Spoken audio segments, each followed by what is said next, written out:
Hello everyone and welcome to the Beasts of War 2015 Annual Gaming Awards as voted by you! Justin, are you excited? It's been a great year for the Gaming Award. We've had so many submissions. He's popped his cork. He's popped his cork! Look, this year has went insane for voting and stuff. It's taken us a long time to mill through every single vote that had to be counted. Yeah. Guys, you have picked some great games and accessories and paint jobs and everything else this year. We're going to have a lot of fun. So what we're doing is we're popping up to kind of give you a rundown on what to expect and what's going to happen. Most lesser organizations like Oscars and stuff like that have an awards evening. We're going to have an entire pre-awards day and then an awards evening because it's an excuse, isn't it, really? To drink more of this terrible, terrible plonk. Cheap, yeah. Careful now. This is bottle one of the 2 bottles of cheap plonk that we have for today. And then we have another couple of bottles for tomorrow night. Right. So here's what's happening. Throughout today, we're going to be making the videos of the whittling the nominees. So we have 10 nominees in each category, and we're going to whittle them down to 4 finalists. Yep. Okay. So throughout this day, we're going to visit each category. We're going to have a little bit of a chat about the category, and then announce the 4 finalists. It's all in the live blog format. So come on over to beastsofwar.com, and for you guys to get into the fun, once we've done that, why don't you have a go at placing your bets in the comments of each of the live blog entries as to who you think's gonna win? Yeah. Good idea. You're not An voting. extra game within a game. You're betting. We're in tuxedos now, so just imagine you're putting down your chips. I'm feeling quite stylish this year. Yeah. He looks like one of the Beatles. He really does. Actually, I tell you one better. I look like one of the butlers from Volsung. Hello, sir. Welcome to the Action Out Club. Yeah. He's loving it. He's loving it. Punky. Yeah. So, what are we going to be doing? Well, we've got Best Miniatures Game, Best Board and Card Game, Best Game Expansion, Best Gaming Art, Best Game Accessory, Best Terrain Category, Best Paint Job Category, and the Best Model Kit. Not in that order. The order will present itself as we go throughout the day. When we're finished tonight, we'll be taking a break to finish off any of our little drinks because we have to take it easy. And then tomorrow morning, if you come back for Backstagers, we're going to attempt to do a very short Weekender XLBS Awards breakfast. Yes. It's just, do you know, I'm not even sure I want to talk about the awards. We'll find out. You know, We'll talk about something. Yes, I just want to. We'll have something for our backstage. Yeah, a recap on what's going on through the week because it's been a big week and big trailers out this week as well. So I might talk about that. Yeah. And then finally, tomorrow evening we're going to be doing the winners, announcing the winners of the 2015 Annual Gaming Awards as voted by you. And then also in that show, we're also going to be announcing some commended community members.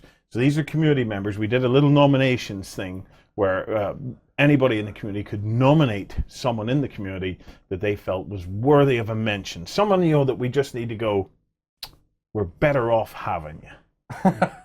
Yeah? Yeah. Yeah. I thought you were going to say better than you, but then you turned around. No, we don't say that. Right.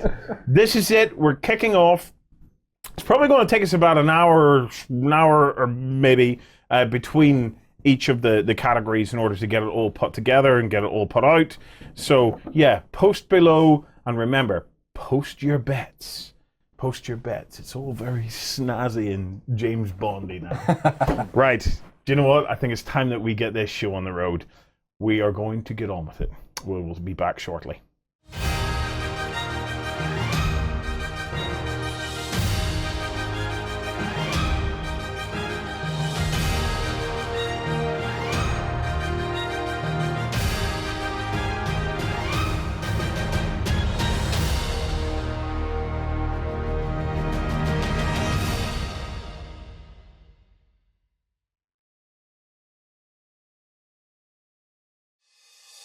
Hello, it's time to get this show on the road.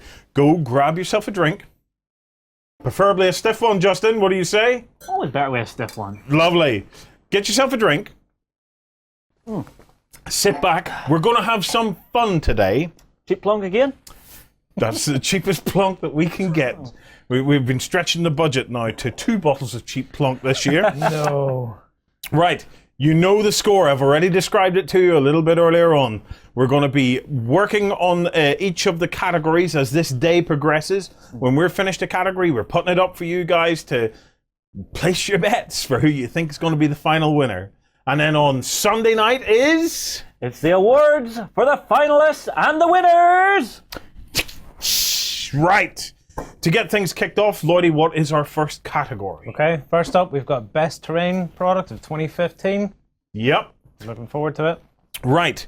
We have some really, really interesting options in this particular category. So to kick it all off, let's remind you who the nominees were.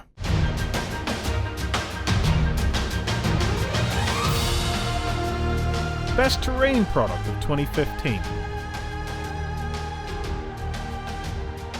Monarch Theatre by Multiverse Gaming. Cosmica Hallway Building by Warsenal. Fantasy Dungeon Set by Battle Systems. Chaos Dreadhold by Games Workshop. Train Station by Plascraft Games. City Watchtower by Foreground. Tech Containers by MicroArt Studio. Golden Dragon Inn by Knights of Dice. Town Gate by Tabletop World. Arkham Asylum by Night Models.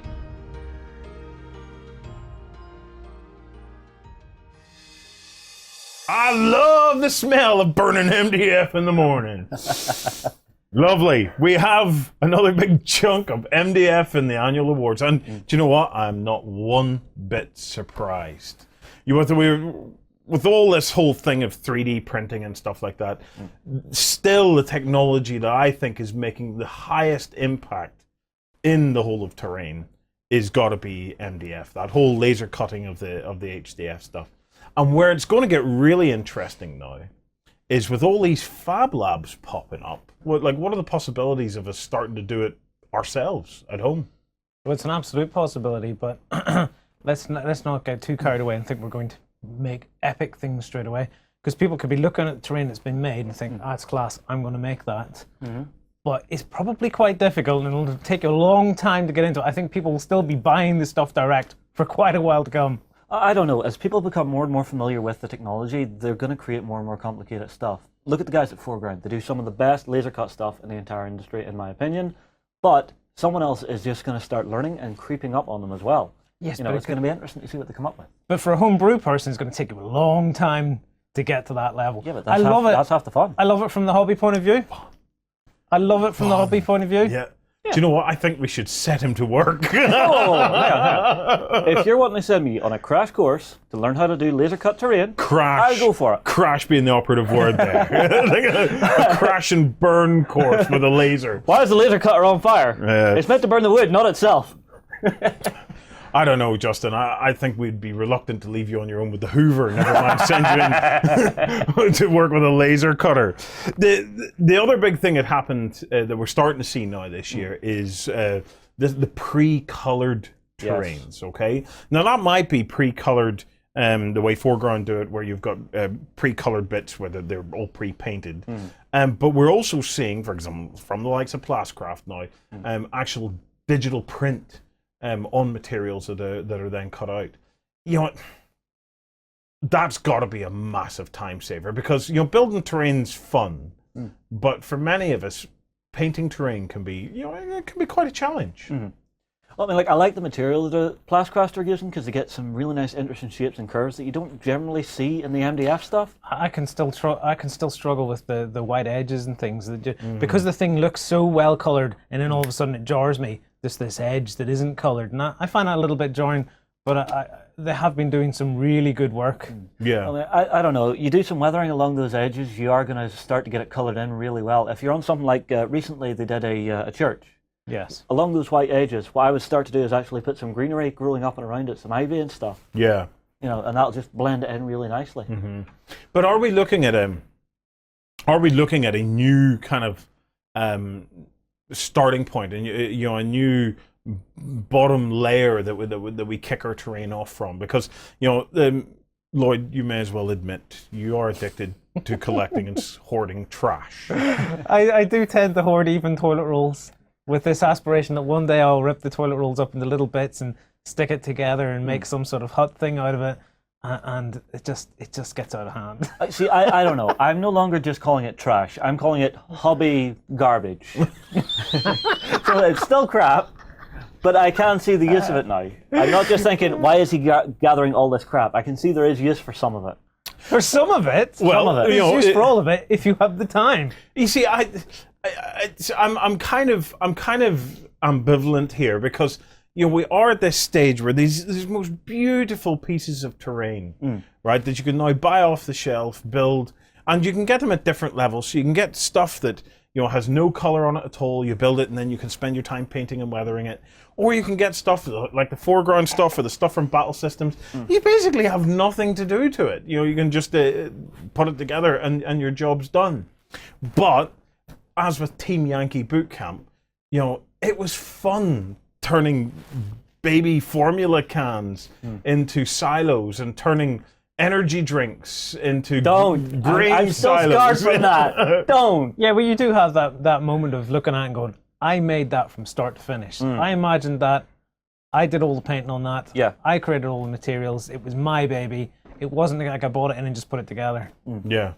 So it's a really, really interesting time to be a wargamer, because we've never had a time in the past where you've had so much terrain options available to you across all the genres, from Wild West to steampunk to sci-fi to Viking fantasy. Viking halls. It's all there and available to us. Expense ranges, it does range, and the size of the kits have been going up. They've been getting bigger and bigger. Yeah. We're getting bigger buildings and stuff coming along now. I just hope that it doesn't lead to people not having a go themselves, because there's nothing quite like digging through Lloyd's trash to find some cool stuff that you then ultimately turn into a piece of terrain that you go, yeah, Well, that hits the spot. but let's not forget, it's about complementing things, though. For example, look at all that foreground stuff that you guys then complemented by making all the wooden platforms and stuff for. Yeah. I think they go hand in hand. You can't really separate out. So I'm not worried that people will ever stop gathering trash and saying, I hope not. Stick this crap together. Well, the prime example, you mentioned foreground. The prime example was at Team Yankee. Yep. We'd built all of Lloydislavia, okay? Yeah. So we had all the silos and buildings and stuff like that. And then what about that finishing touch of the pylons from foreground? It just completely set the whole thing off. And then even the incidental stuff like the graveyard headstones. Yes. Which just made a nice little area of the board. Well, it's an exciting time for terrain makers, whether you're doing it at home with Lloyd's trash, or you're doing it down at the Fab Lab where you enjoy the smell of burning HDF just as much as I do, or you're buying it in and doing nothing with it. Except building it. But as interesting as all that is, what you're here to find out is who are the finalists for Best Terrain Product 2015. Well, these awards have to start somewhere, and I can't think of anything better than my personal favorite, the Best Terrain Product of 2015. Here are the 4 finalists.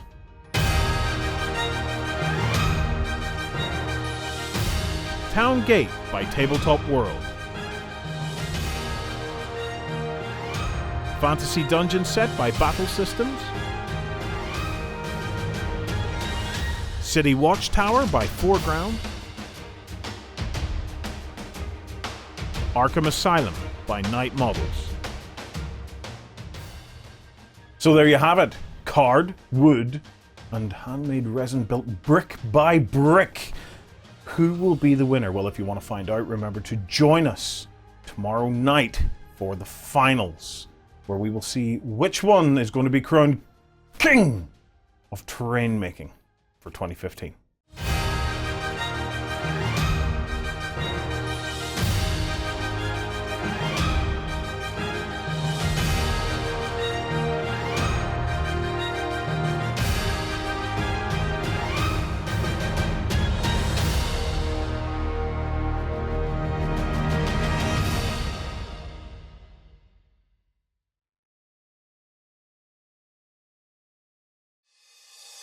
And now we've got another one of those interesting categories where all sorts gets bundled in together. Last year we did best sculpt. This year we thought we would change it up a bit and we'd do best model kit. Yeah. So this is kind of taking everything into account, from the design to the manufacturing to the build? whole lot, to the whole build. Yeah. So to give you a quick recap on who made the final nominations, here's your list.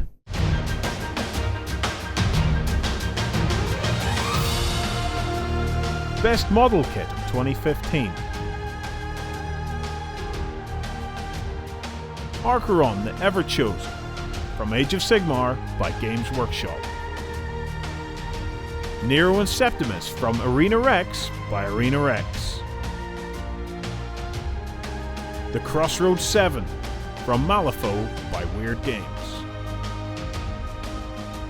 Denra the Soul Weaver from War Machine and Hordes by Privateer Press. Warlord Titan from the Horus Heresy and Warhammer 40,000 by Forge World. Frostgrave Cultists for Frostgrave from Osprey Games and Northstar. Fangtooth for Guild Ball from Steamforge Games. Nexus Grunt from Icarus Project by Icarus Miniatures. Phoenix from Kingdom Death Monster by Kingdom Death. Transylvanian Skirmish Set from By Fire and Sword by Wargamer Company. So there you have it. Bands of cultists, right up to the biggest titan I have ever seen in my life. Modeling has been changing, wouldn't you say? Yeah. Yes. We are now, I think, very much in the era of CAD design. You know, we'd seen it coming in. I think it wasn't the first time it had been used, but our first kind of real sampling of it, if you remember back, was when Space Hulk came out. Yeah. And the whole buzz was, it was all CAD designed. It's now everything pretty much is going that way. And I wonder, is that a good thing? Is it a good thing?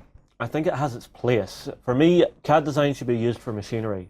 Something organic should be sculpted by hand, because machinery, I can sculpt half my robot, I can mirror it, I can then pose it in CAD, and if I make a mistake, I can sort of replay with it a lot quicker than if it's hand sculpted.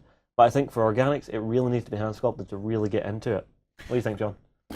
Oh, I don't know about that. It's quite a generalization. I am planting my flag and saying it should be between. His flag. No, I'm saying for machinery, it should be CAD design. For organics, hand sculpt. That's a flag firmly planted right there. But the problem is that when you go to hand sculpt something, it takes years of experience, Yes. years of practice, Yep. a lot of money thrown down the drain on all that sculpting putty that you just can't use anymore, so you throw it away because you've messed up so many times. We see, I have a for and an against in this. Okay. Right? In for, it's all very well to look at the final design of the model. Yeah. Okay, and say, it should be CAD or not CAD. But one of the benefits that CAD has, and it really benefits us as hobbyists, is the fact that components can be reused quickly and swapped out quickly. So we get much more variation now in our kits. You know, you look at some of the sprues that are coming out now, even from the smaller plastic companies, they're just jam-packed with options. It's CAD that's allowing that. But then I have an against, and that's the recent dwarves for Age of Sigmar. Yeah. Where you basically got a dwarf who was effectively mirrored, you know, and it really did look like, you know, you'd sculpted half and you just mirrored it. You know, it's and whether that was intentional or not, that was something that was only possible again because of the computer aided nature of it. You couldn't have done that if you traditionally sculpted it. But there's so many other models though, like Nagash from last year, where you get it demonstrates that you can do organics in CAD. It's a tricky one, but you can only look at what the future holds for us on this. You know, we're looking at CAD. CAD is there for one purpose only, and that is to aid the manufacturing process. Yeah. You know, it allows for much slicker manufacturing processes because it can then go to 3D print if it's going to end up in resin or metal. You can create your masters in 3D print, and you know, look at what is feasible now in 3D print. Right? It's we were having a look recently at the Drop Fleet Commander 3D masters. So they were created by a 3D printer. They were as clean and as good as any plastic kit I have ever seen. Yep. They were done on a machine that cost 50,000 quid. Yep. However, 7 or 8 years ago, we contacted a company about 3D printing, and they had a machine that cost £150,000 at the time. Oh no, I think it was £50,000 actually. At the time. At the time, it was £50,000, and they sent us through the quality of the print. And at the time, we were kind of blown away by it. We were looking at the quality of the print and saying, "Wow, you know, you actually printed that? You know, how's that even feasible?" But by today's standards, it really is not much better than what a £1,500 or £2,000 consumer or prosumer-ish, if you want to put it in that bracket, machine is putting out. So how long now before we see the quality of that £50,000 machine trickle its way down? And I can guarantee you we'll not be waiting 8 years. No. So where does that leave us? It leaves us now that we're coming very, very close to the prospect of doing our own manufacture. They have some hurdles, I think, that they still have to overcome. Speed being one. It takes a very long time to print a model. If you think you're going to print an army based on today's mechanics, today's way of doing it, you'll be waiting a very, very long time. But printers, normal inkjet printers, used to take a very long time, and they got quicker.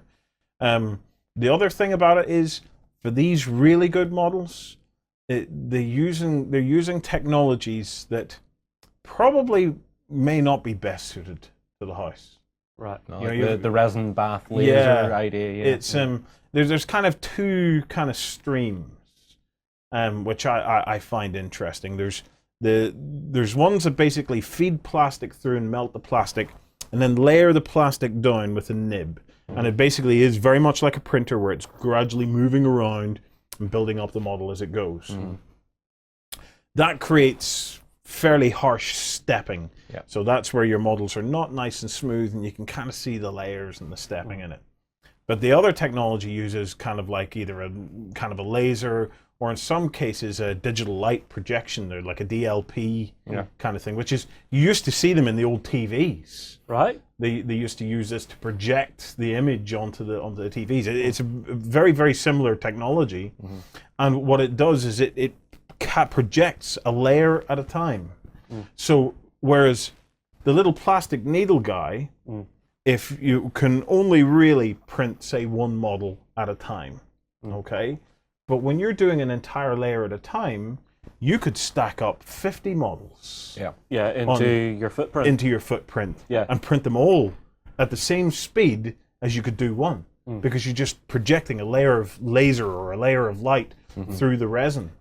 But do we really want baths of resin and things like that in our homes? No, not yet. Not yet. Yeah. Well, you know, we can think far into the future of where all this CAD and stuff is taking us. But right now, you've seen our nominations for the best model kit. I would like to see who our finalists are. Technology is definitely driving our industry and bringing us better and better products every year. And here are 4 of the very best from 2015.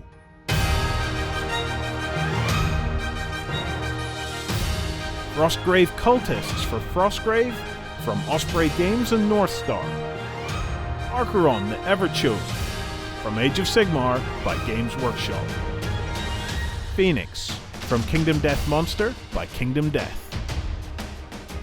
Warlord Titan from the Horus Heresy and Warhammer 40,000 by Forge World. So there you have it, that's our final 4. Remember to join us on Sunday night when the finals kick off and we see who's going to walk away with the prize of Best Model Kit of 2015.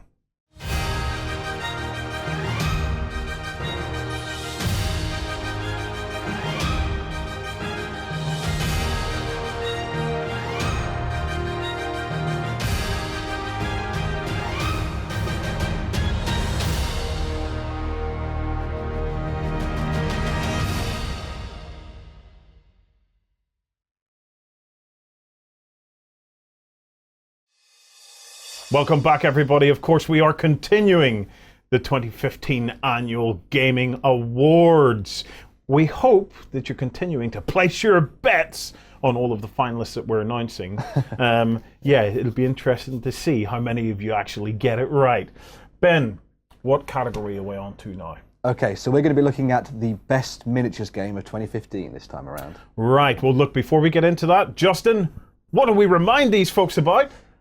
Stay tuned this Sunday for finals night here on beastsofwar.com, where you're going to find out who has won and who has lost this year in the Annual Gaming Awards. Winners and losers. Right, do you know what? Let's recap ourselves on the full list of nominations.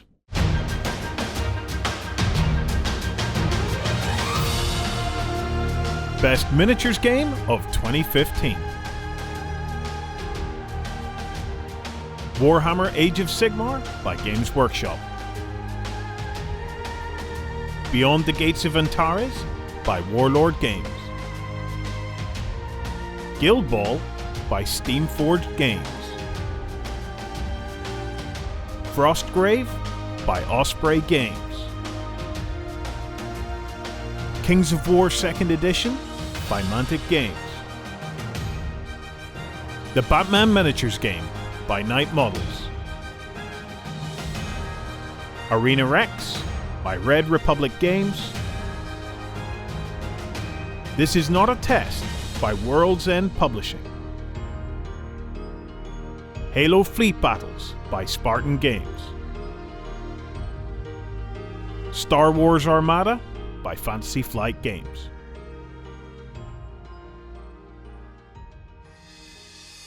And there we have it. What a fabulously diverse list. Right, I want to talk miniatures gaming, but Justin, I think we should try and put a call through to Japan. Japan! Japan this is calling! Beast of War calling! There we go, Sambo! Yay! こんにちは、ビストウォーズ。私はサムです。お元気ですか? There we go. That's culture, folks. Yeah, That's culture. So, Sambo, before we get into it, what is this fine attire you're wearing? It kind of, I don't know, it looks like something from a sports convention or like a JJB Sports. What is it? This It's beautiful. wonderful thing is a yukata jacket. It's a type of kimono, which, I went to no expense on this. Oh, yeah. No expense. Right, well. Grand total of £3. Well, Sam Sports is Suzuki. We will continue. Right, so the best miniatures game category. You know, we had big players in there, Age of Sigmar, Gates of Antares. We had smaller players in there, like This Is Not a Test, Frostgrave. It was lovely and diverse. But it's been a very, very interesting year for miniatures gaming because obviously with Kickstarter and stuff now, we are seeing tons of them and we're seeing them in all kinds of categories. But obviously one of the big categories, Ben, that we saw this year was the kind of the whole Mad Maxi kind of thing. Yeah, because we've had a lot of stuff come out after the movie. Everyone was trying to go back into the whole pulp and the punk and the apocalyptic type thing. So we see a lot of people going towards things like Dark Age, and we've seen how they've revamped things over this year as well. Hyacinth Games looked back towards doing things for Rec Age as well, which has been starting to resurge, and there's been new starter sets out for that as well. So we've got the guys at Happy Games Factory who are doing Eden, which is exactly, looking absolutely gorgeous these days. Yeah. Sam, one of the bigger announcements of the year, of that past year, was of course the demise of Warhammer Fantasy and the ascendancy of Age of Sigmar. Yeah. Got off to a bit of a shaky start, but it seems to be starting to find its feet now and gaining some momentum. Yeah, that's certainly the case. When Age of Sigmar first came out, it did have its critics, myself among them, I will admit. I miss my lizardmen. But the miniature quality is pretty good. And I think that and this whole free-flowing setting is enticing a few of the more cynical players back into Warhammer Fantasy. I still refuse to call them Seraphon, though. They are lizardmen.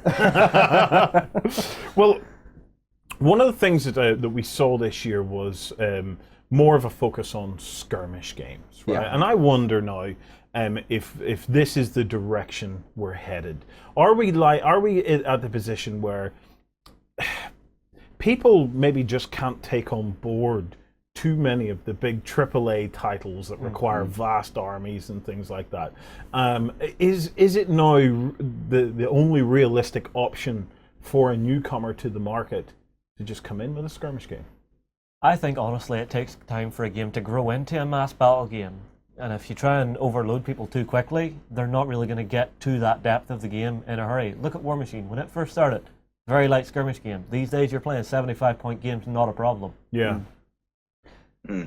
Malifaux is also taking a similar approach, and of course Drop Zone Commander. Yeah.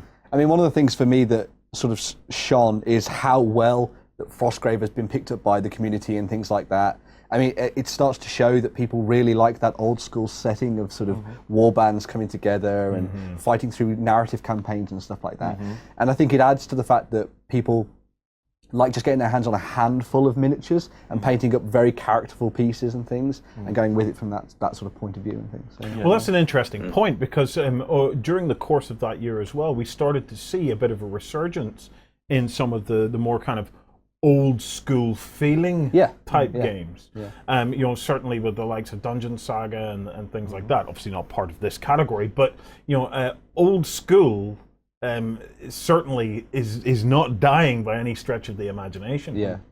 Right. Well, one other big thing that happened in the run-up to last year, it was all leading up to one big event towards the end of the year, and that was, of course, the new Star Wars movie. Bigger than Christmas. Massive. Massive. In fact, I think Lego made more money out of Star Wars than Disney did. Probably did. Yeah. But how much of an effect do we think that the Star Wars movie had on our little corner of the industry? Is this now the beginning of the rule, the domination of potentially of Star Wars games? Well, it could well be. I mean, X-Wing and Armada have obviously done exceptionally well out of this being a thing. I mean, they redid the new starter set, obviously, which is The Force Awakens, and Armada's probably going to bring in some new ships from the expansions that are going to come out as the new films and stuff hit. Whether or not we'll start seeing this on the actual tabletop is an entirely different question. Maybe we will, some skirmish games or something like that. I guess that's maybe still the realm of the board game at the moment, but who knows? Well, the interesting thing will be to see, will come to the 2016 awards. Yes. Will we have a Star Wars mass battle game at 28 mil or something equivalent? Yeah. Right. I think it's time to announce our finalists.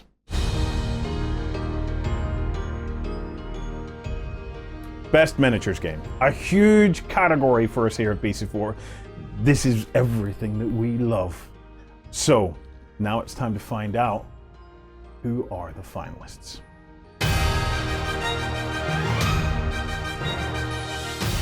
Guild Ball by Steamforged Games. Frostgrave by Osprey Games. Star Wars Armada by Fantasy Flight Games. Kings of War 2nd Edition by Mantic Games. A big thank you to everybody who voted.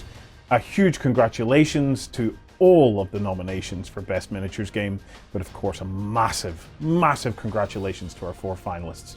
Remember that tomorrow night, Sunday, is the final show, and we will find out who is ultimately crowned Best Miniatures Game of 2015.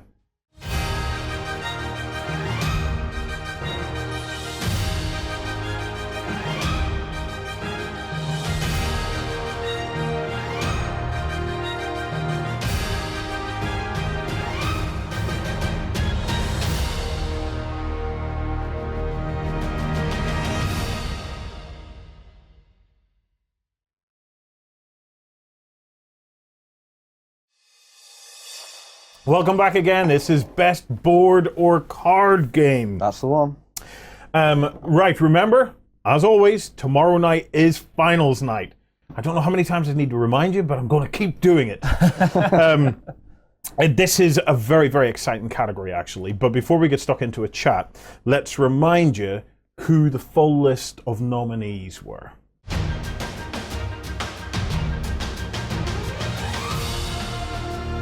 Best Board or Card Game of 2015. Dungeon Saga by Mantic Games.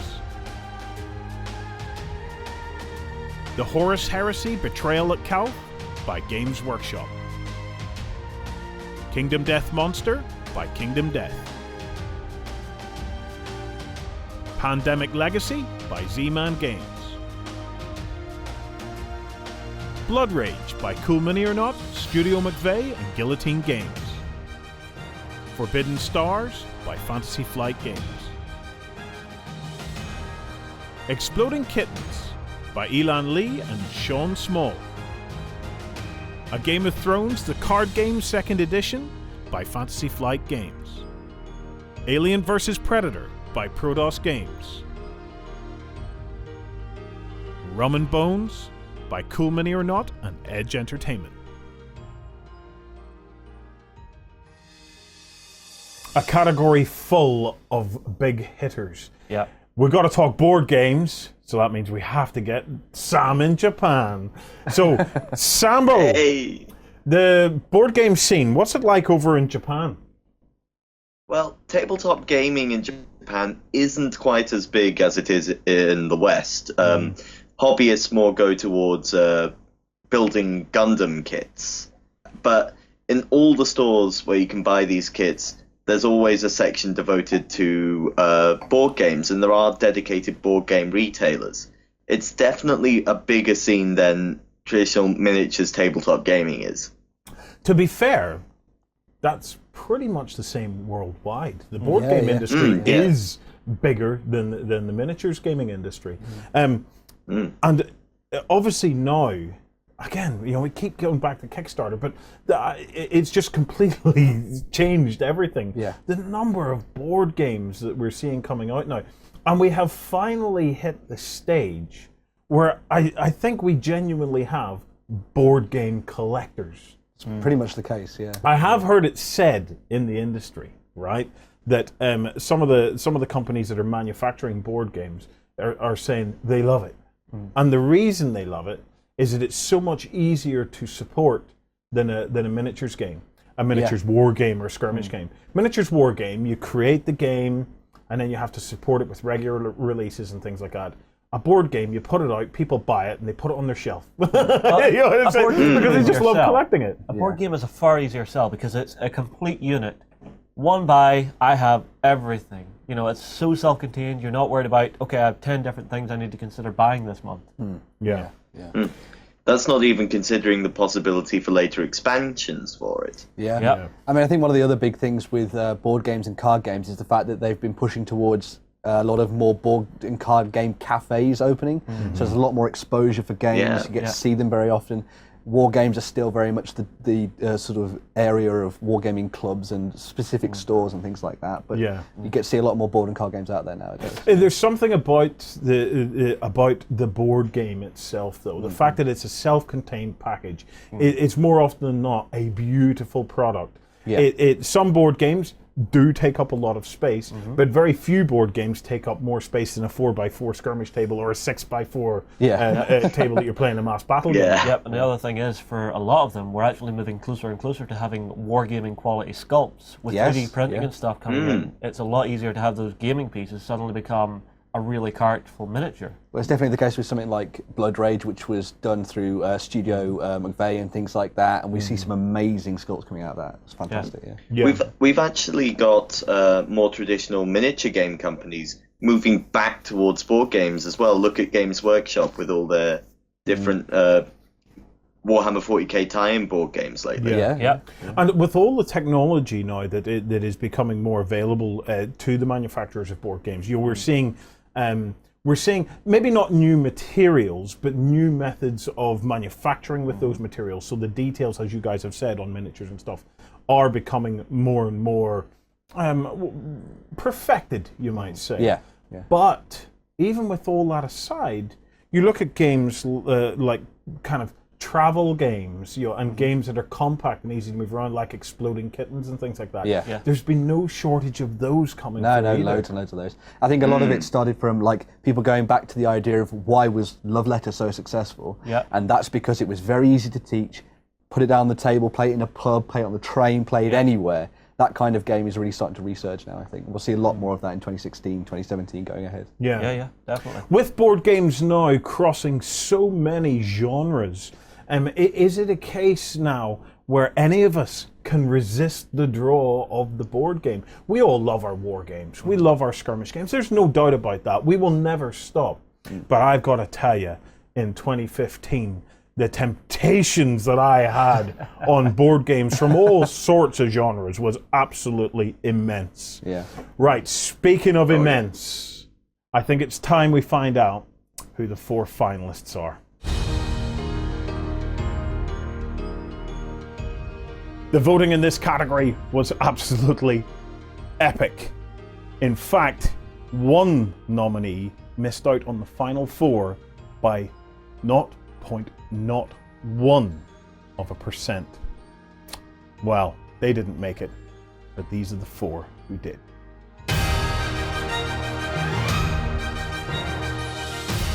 Exploding Kittens by Elan Lee and Sean Small. The Horus Heresy Betrayal at Calth by Games Workshop. Kingdom Death Monster by Kingdom Death. Dungeon Saga by Mantic Games. So there we have our finalists of Best Board or Card Game. And an interesting, diverse bunch they are. Right, all that's left is to find out who is going to be crowned king. And we'll be announcing that tomorrow night, Sunday. So tune in.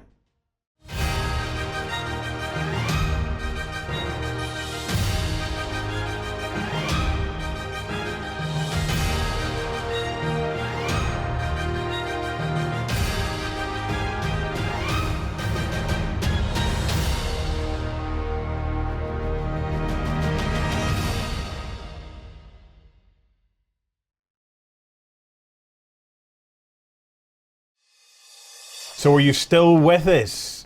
Are you still placing your bets? Yeah. Right. Yeah. This is an interesting category, a new one. This is Best Gaming Artwork. A tricky thing to talk about, art. Yeah, it's very subjective. Yeah, so we're going to have some fun around this one. But before we get to it, let's give you a reminder of who all the nominees were for the Best Gaming Artwork category.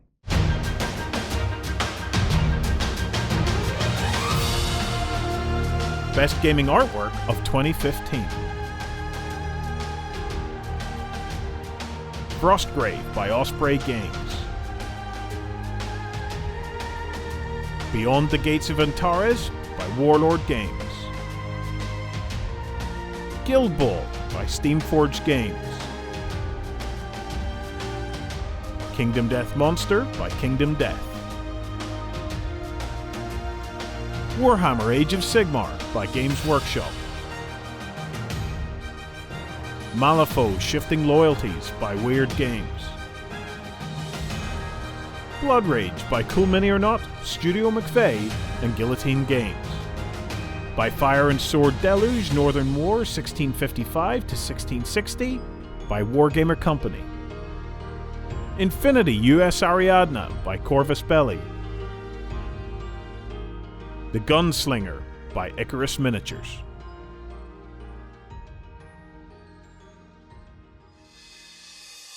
So that's our list that's about to be narrowed down. Yeah. Now, this category, as you know, whenever we do the gaming awards, we have a small group of individuals from the Beasts of War community who kind of oversee a lot of this. Yeah. And behind the scenes, we talk to them about the categories and, you know, what changes we're going to make to this year's awards and so on and so forth. And when we were deciding the categories and restructuring the awards for this year, this category came up. And this was immediately the one that made me go, ooh. Because talking about art is quite it can be quite a difficult thing because there is a lot of subjectivity to it. Yeah, I mean, I think the thing that sort of balances out in our favour as tabletop gamers is how much it influences what we do. Yeah. Because all the artwork that we see for all the games that we play, ultimately, from a beginner's standpoint sometimes, changes how we paint things and things like that, and explores how we look at basing and the world itself and how we form armies and things like that as well, like battle lines and stuff. So it's really interesting to see how that comes together. It gives the artwork gives you a theme. It Yeah. gives you the setting, because when you look at some of Infinity stuff, you go high sci-fi, bang, straight away I know exactly what that is. You look at 40k, it's darker, it's grittier. You have the color, but they're a bit more muted. Yeah. But also, looking at art from a gaming perspective, it's the first thing we see as gamers when you walk into the shop. Yes. Yeah. So it has to be the hook, Yeah. in a manner of speaking. Yeah. So Yeah. One of the other things about artwork in this particular industry is, you know, a lot of industry have concept designers, okay? Manufacturing industry, the video gaming industry is a great example where they will have top artists working in there doing concept designs, right? But unless you buy some special edition coffee table book, you will never see that. Yeah. Whereas in this industry, these artists are on the front lines in terms of pitching the worlds. In to some us. respect, it acts like a teaser for the games themselves. Yeah. So you see the artwork that people come out with, maybe through Kickstarter or a more established company and things like that, and you see this come up and you go, oh man, I can't imagine what that's going to look like as a miniature. And then when it finally comes out, you try and look it back and see how it works together and what carried over, what didn't, and things like that. So it's all good in the process. Now, all of the art that we saw in this category is hugely important to each of the games that it represents. Yeah. And I think it's fascinating, especially games in their early days, watching them find their feet in terms of their art direction. Obviously, games like 40k have been around for a long number of years, and you know we see the John Blanche influence and stuff like that. But you know, Gates of Antares, for example, is relatively well. He's now new on the scene from that perspective, and it's really interesting to watch these new games kind of define themselves. It's so for you guys, what makes a great piece of artwork in your own minds? I think for me, it comes to a sense of cinematic quality. Like I love seeing artwork that sort of embraces battle and war and things like that, especially if you're looking at a big, huge massed ranked game. So you can almost imagine how it'll all look when you're playing it on the tabletop. When it comes to board games, I like it because it sort of emphasizes how these characters play out their actions on the tabletop and things like that. And obviously, board gaming art as well influences how the board looks and how your cards look and everything like that. So it's really interesting to see how much carries through in that sort of regard. But definitely the cinematic quality is the thing for me. I'm a sucker for good character art. I like the mass battle stuff. I like seeing loads and loads of soldiers all over the place, and 40k is great for that. But I like seeing the little vignettes that you sometimes get, particularly in some rule books and stuff, when you look at it and you get a character that's just out of battle, holding a sword down and just looking like I've just been through some stuff. You know, I've been through a lot of stuff. Do you want to see what I've just done, sort of thing? Well, you definitely see that a lot in terms of the historical artwork that you get for things like Bolt Action and Hail Caesar and stuff. A lot of the things that you've seen by Peter Dennis, he does a lot of those sort of vignette sort of style art pieces, and they all sort of help put together little dioramas and things that you see at awards and stuff in the future. So, For me, one of the key things of art that I love is I love art whenever it puts the characters visibly inside their environment. because you know, if it's a dungeon crawler or something like that, I love to see the dungeon. Yeah. Because it helps me build almost like a repertoire of imagery that then my mind takes Yes. and reworks and stuff. Yeah. And I especially found it helpful in the likes of 40K, some of the wider art pieces where you got views of the Imperium, you got the scale of the Imperium. There's a great piece of art in the Dark Age book where it shows New Echelon, basically the big city in the middle of Samaria, where you see the slums on the outside and the golden city in the middle where the wealthy live, and it's big pieces like that somehow I find that helps me frame a game. Yeah. You know, it's I do find the characters and stuff interesting, but more often than not, I see me as the character in the game. You know, this is my escapism. Yeah. And I've never really considered the importance of art until now in this whole process of the gaming awards. To me, art was just something there, and that's cool. And I always looked past the artist and into his art. Whereas this has kind of forced me to take a step back and actually look at the art as a piece in itself and say, you know, I would have enjoyed that game less. Or Without I that, would never have been able to visualize that game to the extent that I did if it wasn't for that piece of art. And you know, we can't thank you artists enough, you know, because you really do play such a role in bringing our worlds to life. Yeah. And all too often, you know, you don't get a mention, you know, or you know, your stuff is enjoyed, but it can be a bit of a selfless act. I get the sense of. Yeah. I just want to take a moment to mention the passing of a legend within our industry and the art scene, and that was Wayne England, who very sadly passed away recently. It was tragic news to hear it, but you know, once again, it kind of reinforces just the importance of these artists, these great visualizers of worlds, because when they're gone, they're gone. Yeah. And all we're left with is their body of work, incomplete as it always will be. True. So, right, what are your thoughts on artwork, you know, as well as placing your bets this time?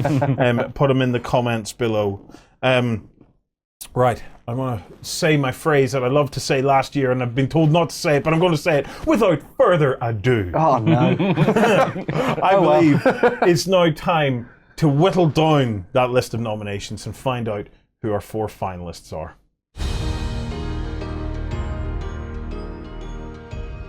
Best Gaming Artwork, a category that just completely opened my eyes and in some ways opened my heart.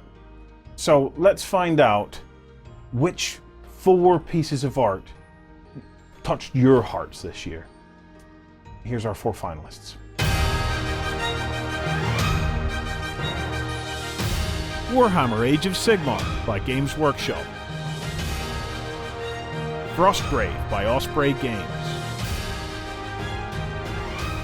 Infinity US Ariadna by Corvus Belli. Guild Ball by Steamforged Games. It feels a little bit like sci-fi versus fantasy in this one. Right, that's our 4 finalists. Congratulations to you guys. Remember that tomorrow night is finals night. Be sure to come along and find out who takes the prize.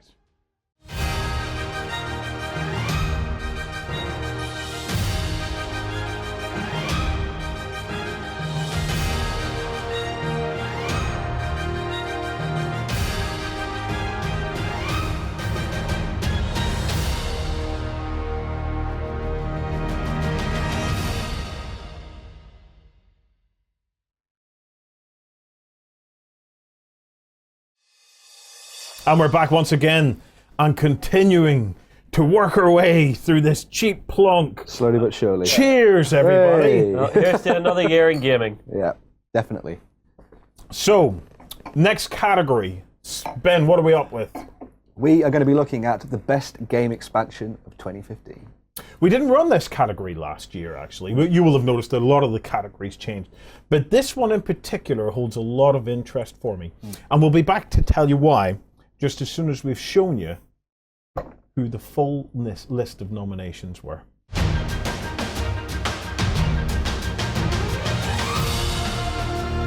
Best Game Expansion of 2015. Frostgrave, Thaw of the Lich Lord by Osprey Games. Malifaux, Shifting Loyalties by Weird Games. By Fire and Sword, Deluge Northern War 1655 to 1660 by Wargamer Company. Horde's Devastation by Privateer Press. Star Wars Imperial Assault Twin Shadows by Fantasy Flight Games. Kings of War Uncharted Empires by Mantic Games. Super Dungeon Explorer Forgotten King by Ninja Division and Soda Pop Miniatures. War Machine Reckoning by Privateer Press. Flags, Factions and Formations Part 2 by Solway Crafts and Miniatures. Codex Cult Mechanicus by Games Workshop.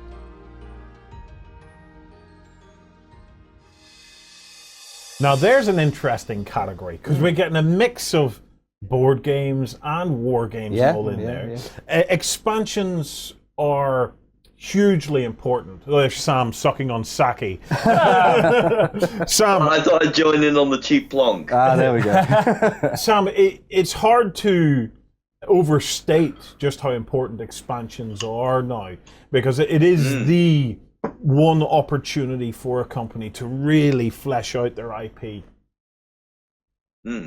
It's great seeing how companies are using these expansions because if we take the larger scale battle games of say, Warhammer Fantasy Battles, Old Hammer, the plot didn't progress much. Yes, we had the occasional campaign, but ultimately nothing changed. Whereas what we're seeing now with these constant series of expansions is the worlds develop, characters grow and change, and we're seeing this influence the tabletop games as well. Yeah. So, Ben, you know, there was a lot of kind of standout moments for us in the last year. You know, we're starting to see, for example, Privateer Press really flesh out the whole War Hordes world. But they've always done that. It's always, you'll get a War Machine book and a Hordes book in the year, and that'll show your progressing storyline, new characters coming in, new equipment coming in, and because of the way they do it, you're always working on something fresh. Yeah. I mean, the big thing as well was the way that Games Workshop had been sort of compartmentalizing all of their armies and cutting things down. I mean, we saw one of them added to the nominations for this year, and I'm sure we're going to see more for next year as well. I mean, we saw the things that happened with the Imperial Guard and those Militarum Tempestus and things like that. So it's been really interesting seeing how granular they're getting almost with their armies and trying to tell a bit more of a story about the inner workings of all of these factions. Yeah. The other thing that it kind of almost seems fairly obvious now is, you know, we've talked about board games during all of this awards, but you know, board games now going to Kickstarter are funding not only the core game but a whole bunch of expansions along with it, all in one go. So it's like, you know, board games kind of previously, like let's cast our minds back to Fantasy Fight, for example. You had Twilight Imperium and stuff like that there, and then you'd be waiting quite a while. Normally like 2-3 years before something else came along. And some games like Battlestar Galactica, did it even get an expansion? It got 3 expansions, but they took a while to come out. And things like that, But now, you know, these worlds are just fleshing out from the outset. And then Sam, you have games like Malifaux that are really on this kind of thing with the expansions. Yeah, Malifaux is incredibly narrative driven. And you're seeing this with the expansions and adding everything. Adding sake, adding new things to the game through the story. But even more, Weird have had a great idea with this. They've been doing their Breachside broadcast, where previously you'd had to dig through all these expansions to get up to date on the plot. Now it's far more accessible for new players because you can go back and listen to it all. Yeah. That's quite a good series of audio books. Well, why don't we let Sam dig through his sake and lose the plot while we find out Sake! who the 4 finalists are. So Sam is clearly enjoying his sake. Are you enjoying yours? Right, best game expansion. Now we're going to find out who the 4 ultimate finalists are who are going to go head to head tomorrow evening, Sunday, in the finals show. Right, here they are.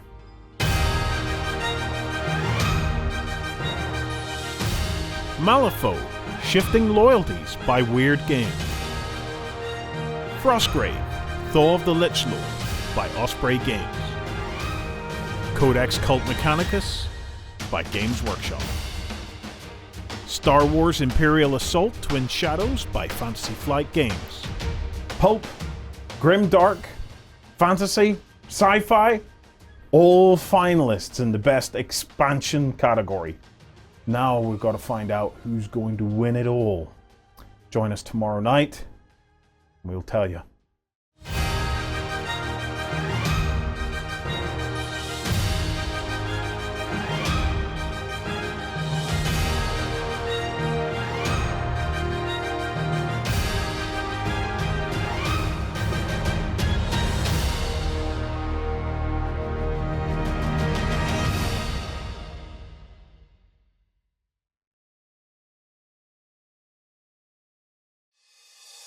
Welcome back, everybody, and welcome to the category that we like to call, oh my God, we are so happy that we don't have to pick the winner that you guys did. Yes, it is, of course, best paint job. That's the one. Oh, last year was bad. This year is unbelievable. You know, So many good pieces. you just, where do you start? Where do you start in picking a winner for this? Well, first off, before we get into this and have a chat about this category, let's remind you who the nominees were.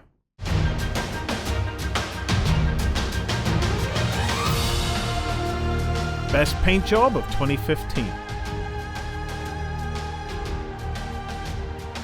Guija Squadron by Ángel Heraldes. Archeron the Everchosen by Anja Vetergen. Stormcast Eternal by Ben Comets. Crimson Fist First Company Captain by Kirill Kananev. The Land's End by Seth Amsden. The Lion Knight by Bohan. World of Stone by Natakan. Minotaur by Mark Masklands. Thanos the Mad Titan by Jean-Marc Brizet. And Lord Celestin by Darren Latham.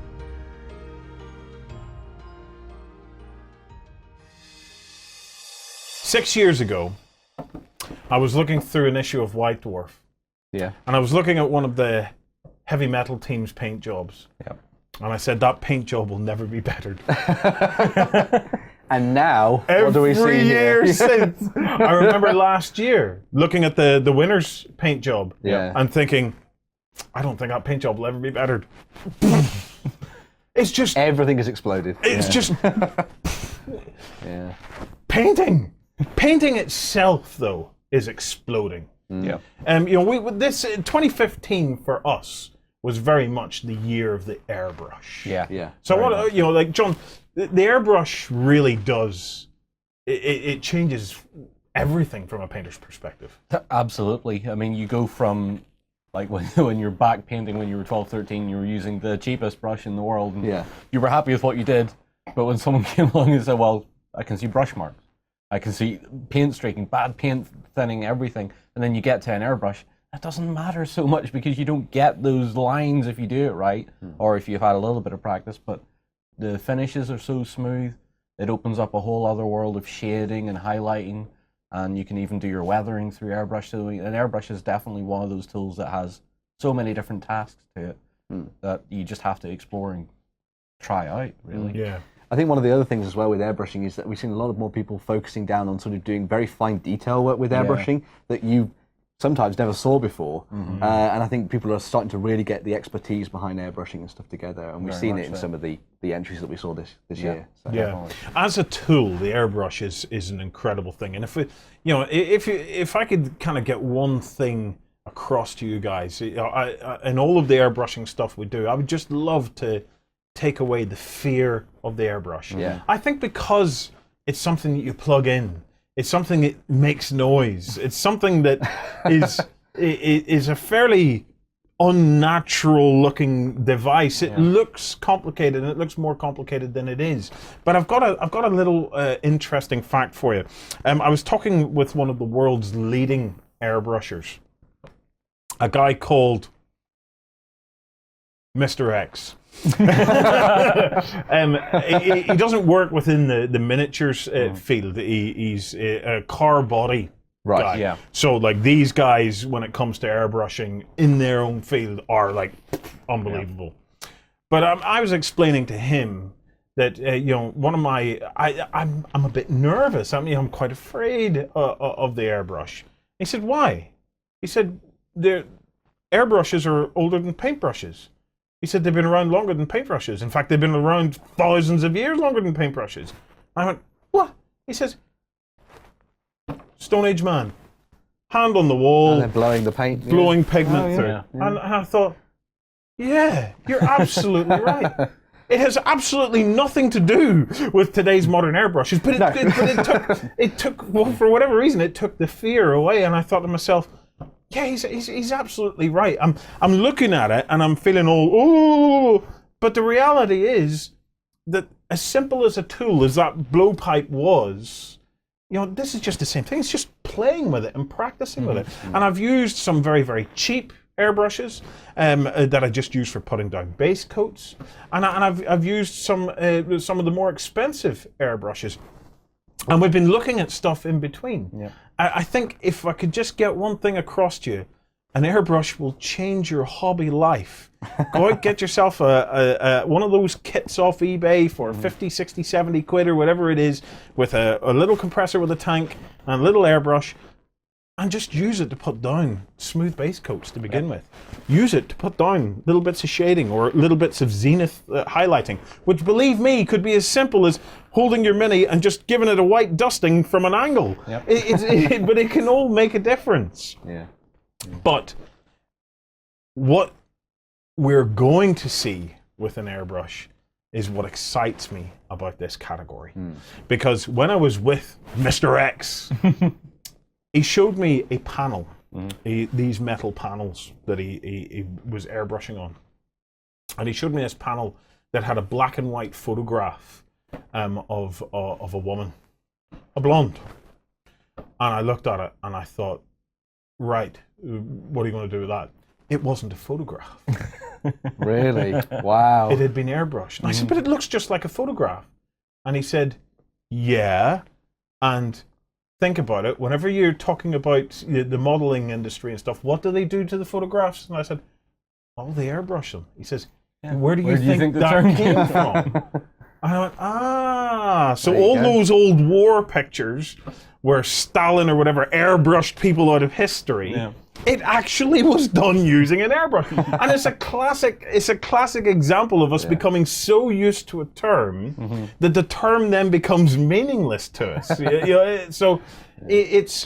But the key thing that struck me on this photograph that he had basically airbrushed from scratch was the shading was so realistic, and even individual eyelashes done with an airbrush.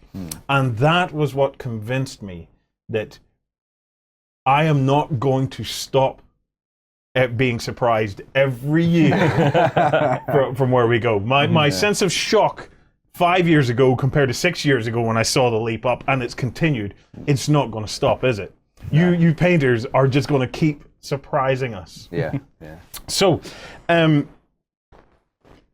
lots and lots of amazing entries. Yep. Okay, lots and lots of amazing kind of techniques and combined techniques. That use a lot of brush work as well. Not to, Yeah. we talk a lot about airbrushes, yeah. but there's so much stuff with brushes that has been done amazingly well in this. Yeah. So. Well, one of the things that was released last year was Uncle Geralde's book on his technique. Now, you've spent a Masterclass, little yeah. bit of time working through that kind of, it's almost like a combination of the two techniques. Yeah, he does a lot of brush work, but his initial work is done with the airbrush. His priming's done with the airbrush. His initial shades and colorations are all done with the airbrush. But then he stops and he goes, right, we're highlighting with brushes. And you're like, oh, okay, cool. So he does some hard edge highlighting and stuff like that. And then he throws friggin' liquid mask all over it. And I'm like, what are you doing? And he's like, no, we're going to airbrush this bit. And I'm like, John, keep up. It's like, what are we doing now? Is it the airbrush or the brush? And I'm looking at him going, it's the airbrush. Yeah. But yeah, it was a fascinating book to explore and to tinker with. I did a bit of an experiment that we haven't shown yet. It will be coming out soon. Yeah. So, but that's the kind of the technicalities of painting. But let's talk about the end result, right? Even in some of the miniatures that were in this category, in the hands of a good painter, we talk about art bringing a game to life. But I tell you what some of these painters can do to these miniatures. Yeah. It's almost as if they're magically breathing life into them. You think it's Geppetto sometimes is working with these things. I think a lot of the stuff that you see with really great painters is when they take these models that they're going to show off at awards and things like that, and they embrace so much of what the base has to do with the model as well. Yeah. And I love seeing what people do with lighting and all sorts of different things like that. We've seen that in a lot of the models that came through into this category this year. Yeah. Something to bear in mind when you're looking at stuff. Yeah. Well, we were blown away by all the nominations. I wasn't joking when I said that this is the category that we are most thankful for, that we're not picking it. So let's find out who you did pick and whittle them down to the final four.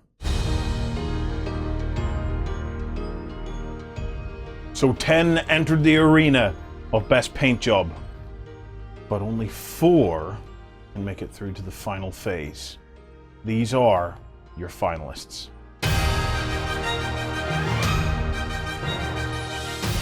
Guija Squadron by Ángel Heraldez. Thanos the Mad Titan by Jean-Marc Brizet. Crimson Fist First Company Captain by Kirill Kananev. Minotaur by Mark Masklans. Well, were they the 4 that you expected to get through? Remember to cast your bets below for who you think the final winner's going to be, and join us tomorrow night for the finals, and we'll see who's crowned the best painter of 2015.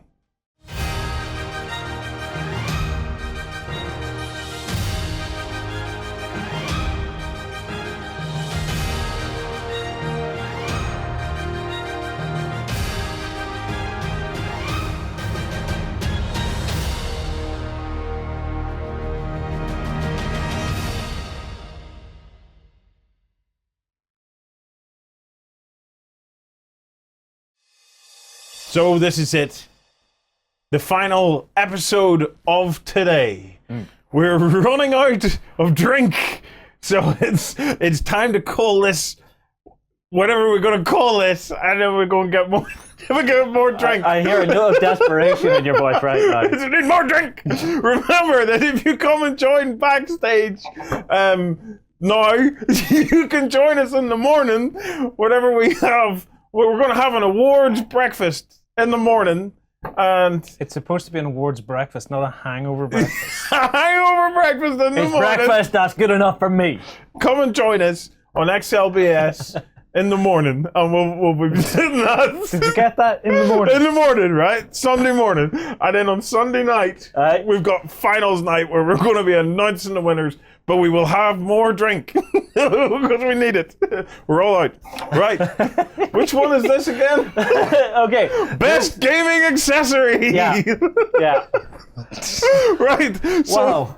so this year, Yeah? this year was all about loads of stuff, but in particular, gaming accessories to make our gaming lives just that much easier. Let's remind them of the finalists, shall we?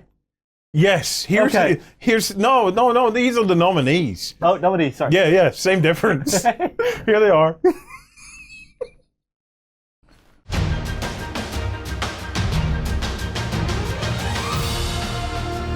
Best gaming accessory of 2015. HS Stencils by Anarchy Models. Urban Wasteland Map by Deep Cut Studio. Mod Cubes by Mod Cubes. Guild Ball Team Tokens by Steamforged Games. Double Dice by Double Six Dice. Industrial Zone Fat Map by Frontline Gaming. War Machine and Hordes Tokens by Muse on Minis. Dice Vaults by Wormwood Gaming. Flockbox 2 by Warpainter. Mars Mat by Wargames Mat.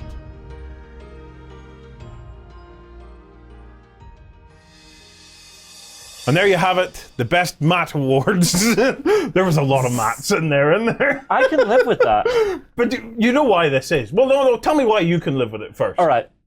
The gaming mats are an easy backdrop for your games. They give you something quick to roll out, and you've got a good backdrop for your story, your narrative, whatever that you can then build around. You're not playing on the kitchen table. I'm with Justin on this. I really like rolling out a good mat and going, that's changed the look of that straight away. I've got 20 of them sitting. Well, not 20, it's a bit of an exaggeration, but I have 3 or 4 sitting over there. You can roll them out. Yeah. Different week, different game, Yeah, bam, or different. If you're a tournament, say you're close around a tournament, everybody brings a couple of mats. Suddenly you've got nice gaming mats for your actual tournament games. Yep. I think they're a good idea. It's all about space saving, isn't it? Oh, that's fair enough as well. You know, like, gaming tables are fun to build. I love building gaming tables. I tell you what, let me give you a rundown of my favorite big gaming tables to build, right? Yes. One is the one where you put a PVA all over it and chuck a sand on. And then pour the leftovers off when it's dry. So a desert board. And then how did you know? Well, anyway, for a desert board, right? The next one is the one where you put PVA all over it, right? And then you tear up tin foil into odd shapes, right? And you put it down in odd shapes, and you give it a very slight crinkle. Okay. It'll get a crinkle anyway. It's not. It'll never go down flat. You want a crinkle in it, right? When you've got it all crinkled and down nicely, you let it dry. And then once it's dry, you go at it with blue paint and green paint. Ocean board. Exactly. Yeah. But the final step, there is a final step in that. 2 or 3 coats of ultra clear varnish. And that makes it all shiny like the sea. So Has to be ultra clear. Ultra clear varnish. Ultra clear varnish. Right. So where were we? The mats, yes. Did you want to know something interesting about mats? Apparently Yes. distros hate carrying the mats because they come in big tubes. and Yeah. distros hate storing big tubes because they're just not set up And for it. posting big tubes is difficult. I'm sure posting big tubes is difficult. It is difficult, yeah. If you've ever tried to post a big tube, it's just not an easy thing to do, and it's expensive. We stop giggling. It's supposed to be professionals here, right? So it's not all about mats. There's other stuff in there too, that isn't mats. And it would help if I'm looking at the other things. But there's other time-saving things like flock boxes. There's a lot of stuff that we didn't have the year before last year when we did have it. But right. I think enough of this. Do you know what? Let's just tell you who the 4 finalists are.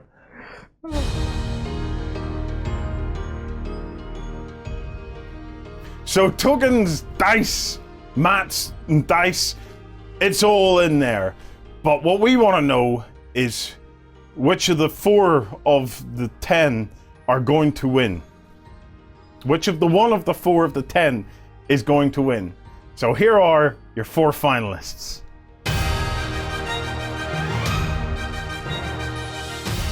Urban Wasteland Map by Deep Cut Studio. Industrial Zone Fat Mat by Frontline Gaming. Mod Cubes by Mod Cubes. Mars Mat by Wargames Mat. So there you have it. 3 mats, and crazy dice. Which one is likely to win? That's all from us today. We will see you backstagers bright and early in the morning for the XLBS Awards breakfast. Yes, yes, and yes, it's been great.